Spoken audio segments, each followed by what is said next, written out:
2 সপ্তাহ ধরে পানিবন্দী চাঁদপুরের শাহরাস্তির দাদিয়াপাড়া ও রায়শ্রী গ্রামের মানুষ। বানের পানিতে ডুবে গেছে সব। দুর্গম এলাকা হওয়ায় এখনও ত্রাণ সহায়তা পাননি অনেকে। দেখা দিয়েছে মানবিক বিপর্যয়।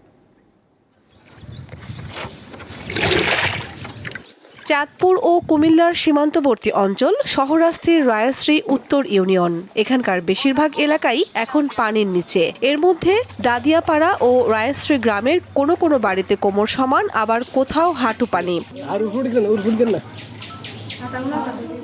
মানবেতর জীবন পার করলেও দুর্গম এলাকা হওয়ায় এখনো কোনো ত্রাণ পায়নি অসহায় এই মানুষগুলো। গত 2 সপ্তাহ ধরে পানিবন্দী থাকা বহু পরিবার ভুগছে খাদ্য সংকটে। আমাদের বন্যার কারণে আমাদের ঘরের অর্ধেক পড়ে গেছে, এরপর আমরা রান্না বান্না করতে পারিনি। আমরা বহুত সমস্যাতে আছি এবং পানিও কোনো ব্যবস্থা, খাওয়ার পানি কোনো ব্যবস্থাই নেই। আমার 15 দিন ধরে আমি কিছু পাইতেছি না, অনেক কষ্টতে আছি, না খাই থাকতে আছি। 10 সাহায্য আমাদের কিছু পাইতেছি না। আমি কারো কাছে ভাই হাত চাইছি, কারো কাছে কিছু পাইনি।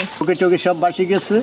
এখন কোনো একটা মেম্বার চেয়ারম্যান যদি একটু তথ্য তালিশ নিত। এখানে 8-10 দিন যাবৎ ফানিতে বন্যা হয়ে যাচ্ছে, মানুষের খাওয়া দাওয়া সমস্যা হচ্ছে, রান্না বান্নার সমস্যা হচ্ছে। চাঁদপুরের 71টি ইউনিয়নের 1,20,000 মানুষ বন্যা আক্রান্ত।